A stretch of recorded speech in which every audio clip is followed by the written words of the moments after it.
The Galactic Confederation's flagship descended through Earth's atmosphere on a clear autumn morning, its sleek hull gleaming in the sunlight. People across the globe watched in awe as the massive vessel positioned itself above Seoul's Olympic Stadium, carefully selected as the neutral meeting ground. Dr. Jaiwo Park smoothed her formal diplomatic uniform, trying to calm her racing heart. As Earth's lead xenobiologist and hastily appointed diplomatic chief, she carried humanity's future on her shoulders. "Remember," General Juno whispered beside her, "show no weakness." The alien delegation emerged from their ship via a shimmering transport beam. 6 beings stood before them, bipedal but clearly not human. They had iridescent exoskeletons with multiple joints and breathing apparatuses that clicked rhythmically. Their leader, distinguished by elaborate markings across his chest plate, stepped forward. "I am Ambassador Teiho of the Novan Collective, representing the Galactic Confederation. We greet Earth as fellow sentients," he announced through a translation device. Jaiwo bowed respectfully. "Earth welcomes you with open arms and peaceful intentions." The delegation was escorted to the specially prepared conference room. As they walked, Jaiwo noticed how the aliens moved with careful, measured steps. One of them, introduced as Science Officer Dawan, constantly adjusted a device on his forearm while glancing nervously around. During the initial briefing, Teiho displayed a holographic map of nearby star systems. The Confederation spans 87 inhabited worlds across this sector. Earth marks our newest discovery of intelligent life. "Intelligent is perhaps generous," muttered another alien named Miho, not realizing his translator was still active. Jaiwo pretended not to hear, but General Juno stiffened beside her. The meeting progressed to trade discussions. When Jaiwo proposed technology exchange, Teiho's upper appendages rippled in what she would later learn was amusement. "Your species is quite..." He paused, mandibles clicking softly. "Interesting. Such soft exteriors. Tell me, how have you survived this long without proper defensive structures?" "We manage," Jaiwo replied evenly, though her cheeks burned. Later, as refreshments were served, Science Officer Dawan visibly recoiled when offered a handshake, his exoskeleton segments contracting protectively. "Physical contact transmits countless pathogens," he explained hurriedly. "Your environment teems with microscopic threats." The aliens refused Earth food, instead consuming nutrient capsules from personal containers. They constantly monitored atmospheric readings and seemed perpetually uncomfortable. After the aliens departed for their temporary quarters, Earth's diplomatic team gathered in a secure room.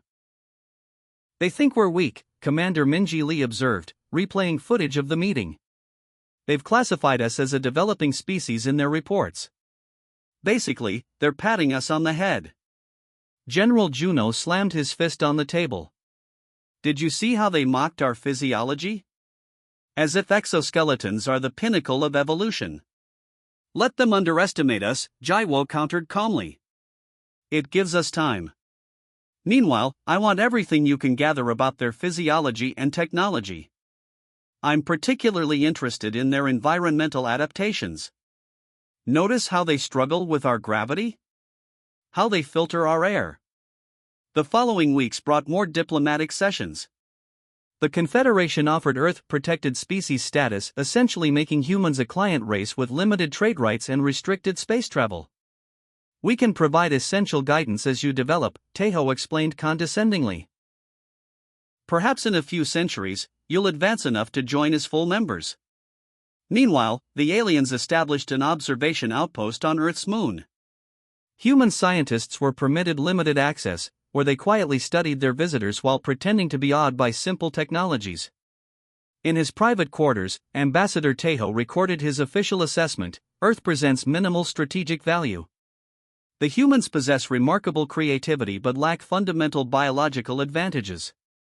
Their soft bodies house inadequate respiratory systems, minimal defensive capabilities, and puzzling inefficiencies. They will serve adequately as resource suppliers and cultural curiosities, nothing more. He closed the log, unaware of Dr. Jaiwo Park's growing file of observations about the aliens' strange weaknesses.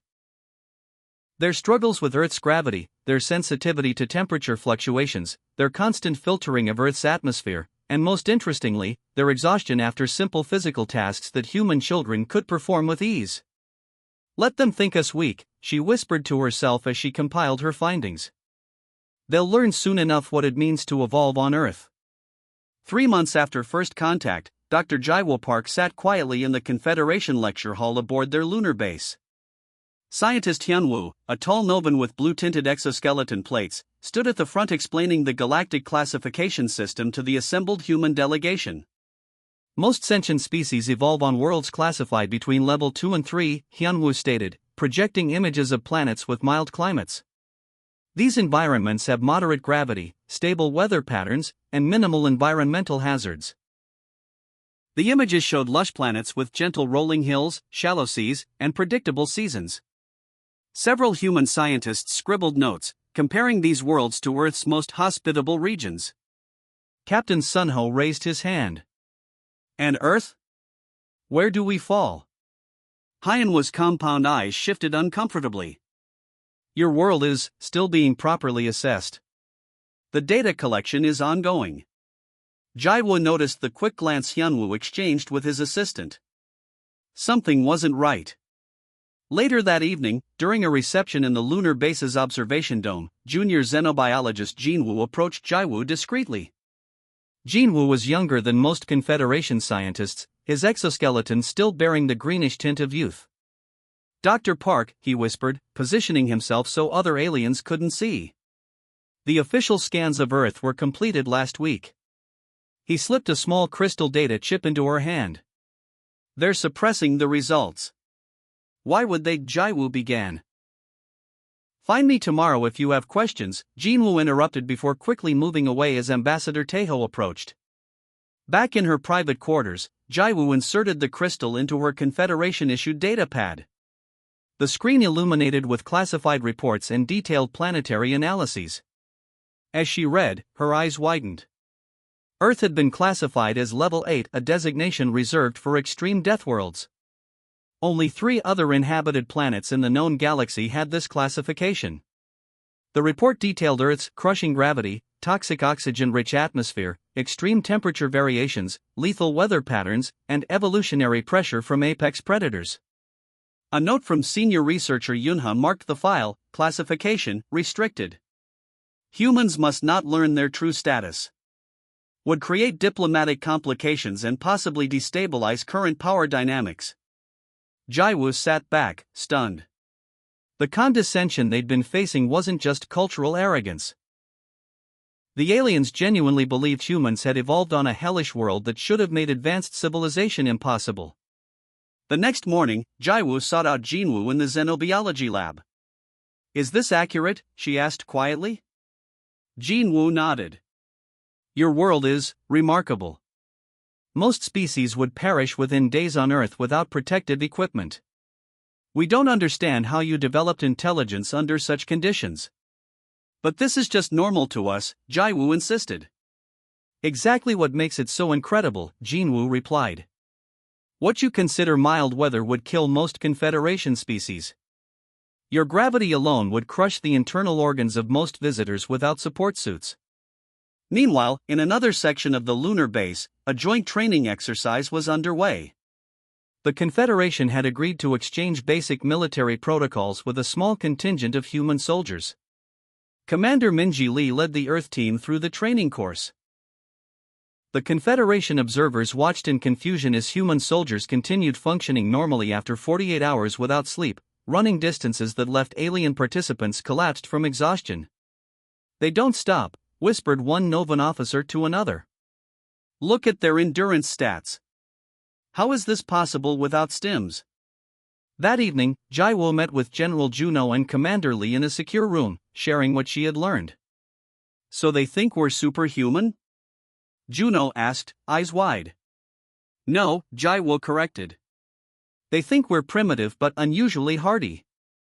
They don't realize what it actually means, that we've evolved under conditions that would cripple their species. Commander Lee smiled slowly. So when they see us perform basic physical tasks, they're seeing the impossible, Jaiwo finished. And they're keeping it secret because they don't want to admit a primitive species has such advantages. What's our play? asked Juno. Jaiwu thought for a moment. We continue letting them underestimate us. We learn everything we can about their physiology and technology. And we wait for an opportunity to demonstrate what humans are truly capable of. As the meeting ended, an emergency alert sounded throughout the base. The Confederation communication system displayed urgent news. A hostile species called the Drakari Empire had attacked 3 Confederation border outposts. Jaiwo watched the aliens rushing to respond, noting their panic and physical limitations as they struggled with what humans would consider a minor crisis response. I think, she said quietly to herself, our opportunity might come sooner than expected. The emergency alarms blared throughout the Confederation headquarters. Red lights flashed as officers rushed through corridors, their exoskeletons clicking rapidly against the polished floors. The aggressive Drakari Empire had attacked 3 border outposts, leaving dozens dead and critical defense systems compromised. Commander Dohayan, his purple exoskeleton marked with the gold stripes of senior command, addressed the hastily assembled council.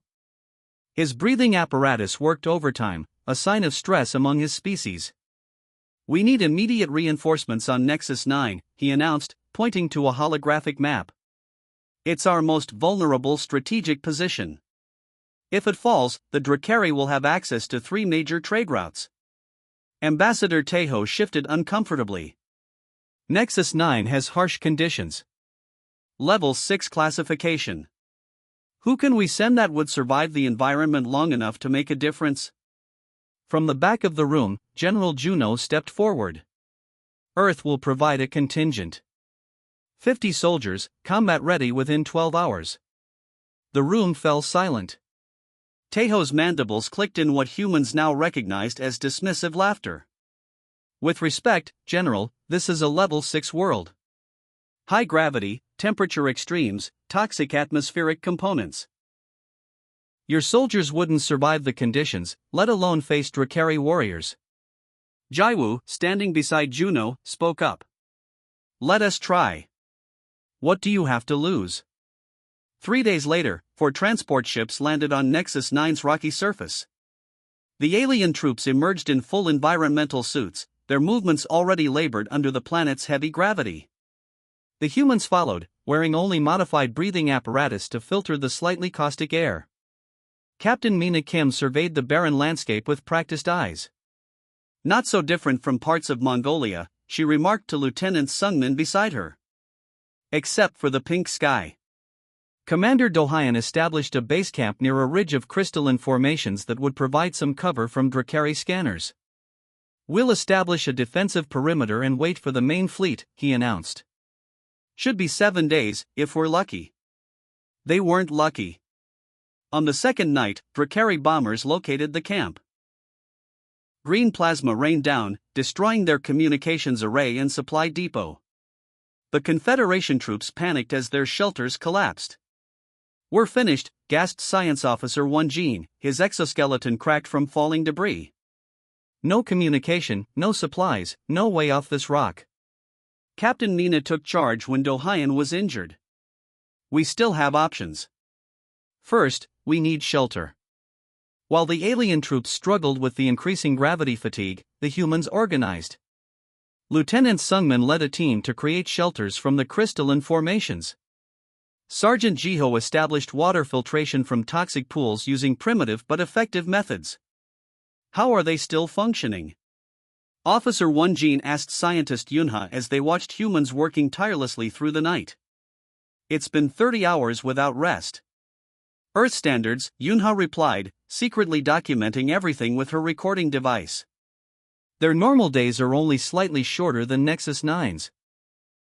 Their bodies are adapted to function without sleep for extended periods. By the 4th day, the alien troops had deteriorated significantly. The crushing gravity strained their exoskeletons. The atmospheric pressure damaged their breathing systems. Half could barely move. Yet the humans adapted. When their rations ran out, Sergeant Jiho identified edible native plants. Tastes like slightly bitter cabbage, he reported after testing one himself, to the horror of watching aliens. That contains toxic compounds. Yunha exclaimed.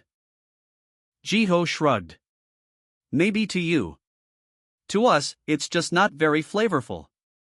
On the sixth day, a Drakari scouting party discovered their location.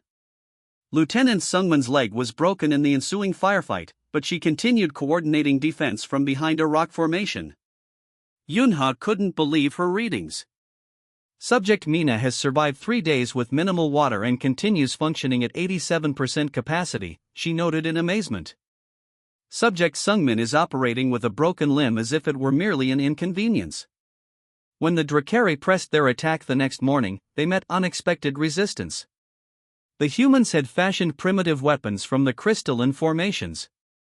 Captain Mina led a counterattack that drove the Drakari back, using the planet's high gravity to their advantage against enemies used to fighting in standard conditions. Impossible, whispered Commander Dohyan as he watched from their makeshift medical shelter. No species can adapt so quickly to level 6 conditions. When extraction finally came 3 days later, the Confederation rescue team had expected to find casualties and survivors on the brink of death. Instead, they discovered a functioning camp, significantly reduced Drakari numbers, and humans who appeared tired but operational. As the rescue ships departed, scientist Yunha approached Dr. Jaiwo Park, who had come with the extraction team. Your people aren't just surviving, she said quietly. They're thriving in conditions that should kill them. What exactly is Earth? Jaiwu smiled. Just home. The Grand Council chamber of the Galactic Confederation buzzed with tension. Hundreds of representatives from 87 worlds sat in rising tiers around the central platform. Today's emergency session had drawn every senior diplomat and military leader. Ambassador Tejo stood rigidly at his position, mandibles clicking nervously. The Nexus 9 mission report sat heavily in his mind.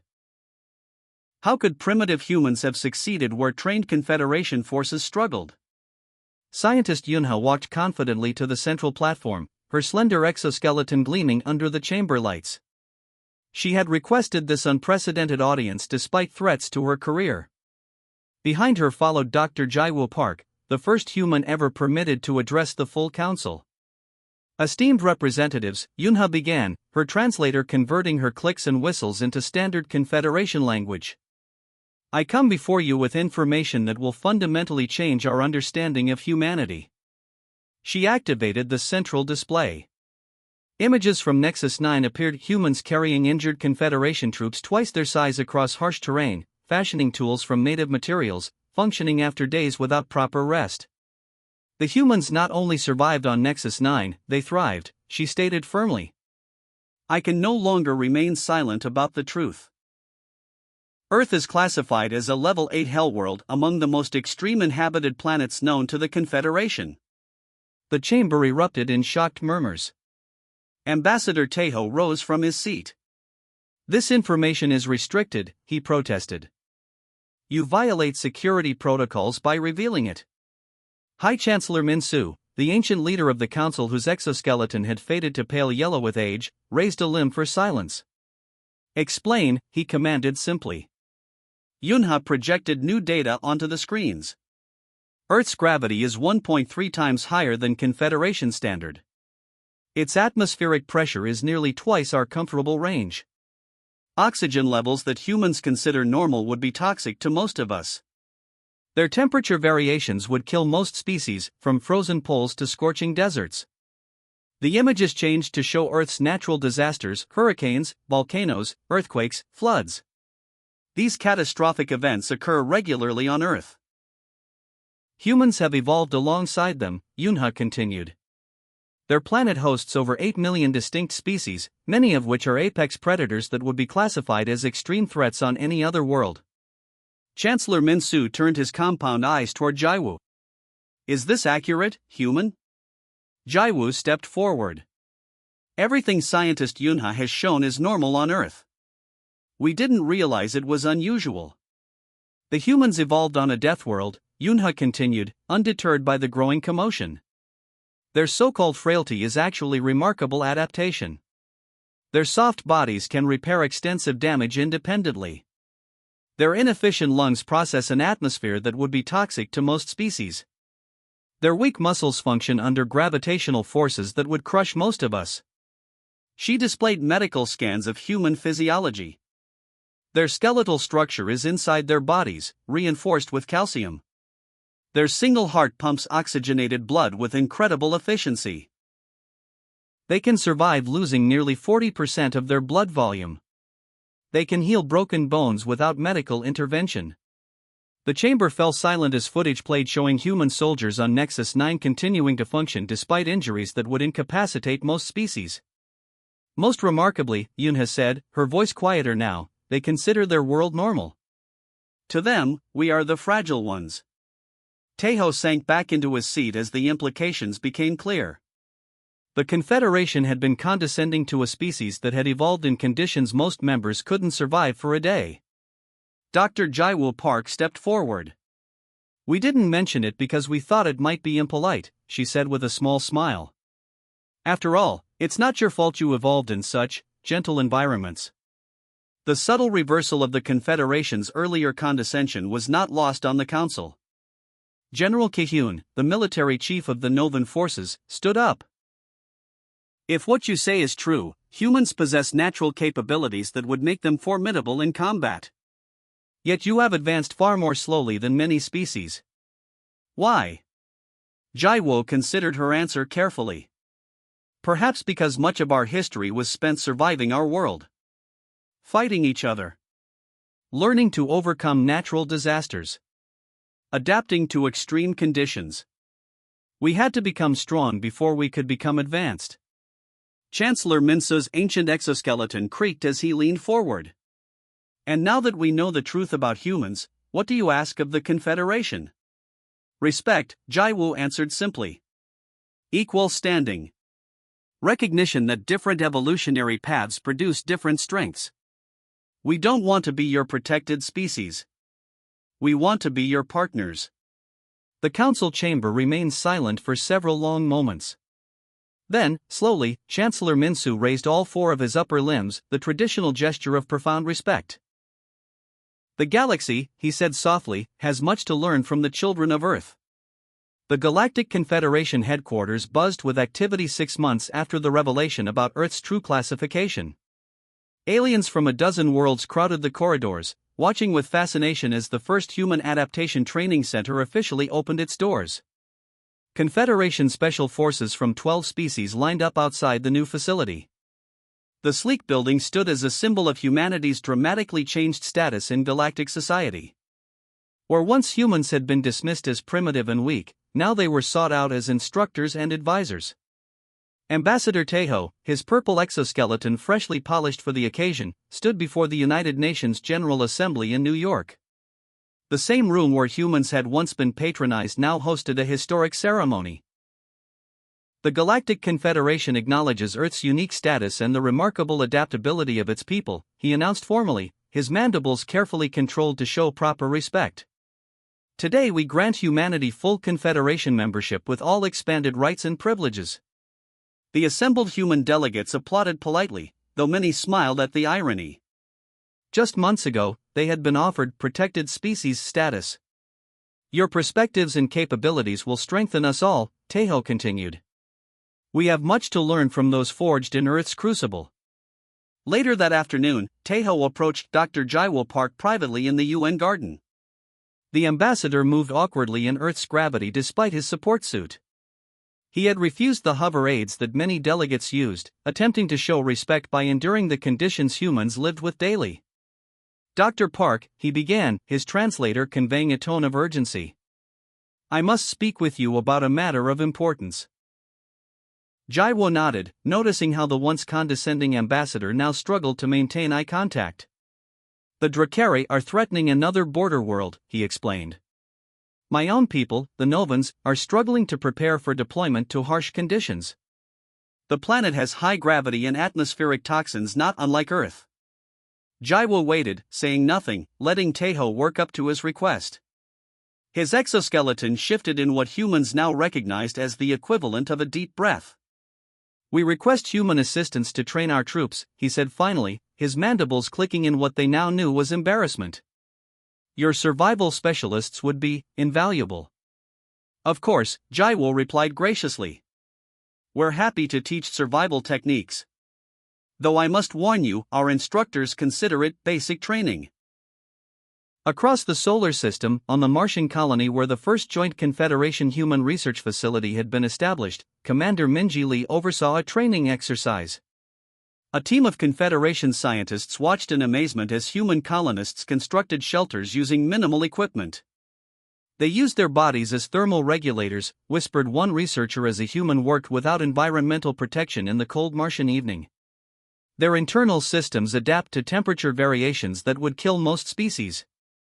In orbit above Jupiter, the newly commissioned Earthship Resilience hosted representatives from smaller Confederation worlds that had evolved in conditions somewhat similar to Earth's.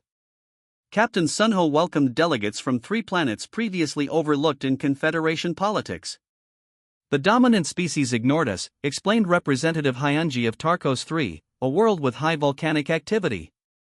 They called our homeworlds barely habitable. Now they see that harsh conditions breed strength. I believe we can form a new alliance, Sunho replied. Species forged by adversity understand each other. Back on Earth, General Juno met with military leaders from 20 Confederation worlds. The training field in Mongolia had been selected for its challenging terrain and weather patterns. This is not extreme by Earth standards, Juno explained as alien officers shivered in the cold wind. This is what we consider moderate conditions. Our children play sports in weather like this. A young Novan officer collapsed trying to complete a basic obstacle course. 2 human medics effortlessly carried the alien, who weighed 3 times their individual body mass, to a medical tent. How do you manage the physical strain? Asked the senior Novan commander. We don't even notice it, replied a human sergeant with a shrug. This is just normal for us. As twilight fell over the United Nations building, Dr. Jaiwo Park stood at the window of her office, watching Ambassador Taeho and his delegation struggling to carry their own equipment toward their transport vessel. Confederation protocols had changed, humans would no longer serve as porters for visitors who had once considered them weak. The humans politely pretended not to notice the alien struggles, a courtesy that Taeho clearly understood as he nodded respectfully toward Jaiwo before boarding. She smiled as the ship rose into the evening sky. The underestimated soft-skinned species from a hellish world had earned their place among the stars. Not through advanced technology or overwhelming numbers, but through the incredible resilience forged by evolving on Earth, the most challenging cradle of life the galaxy had yet encountered. From Hellworld to respected allies in 6 months, Jaiwo murmured to herself. Not bad for a developing species.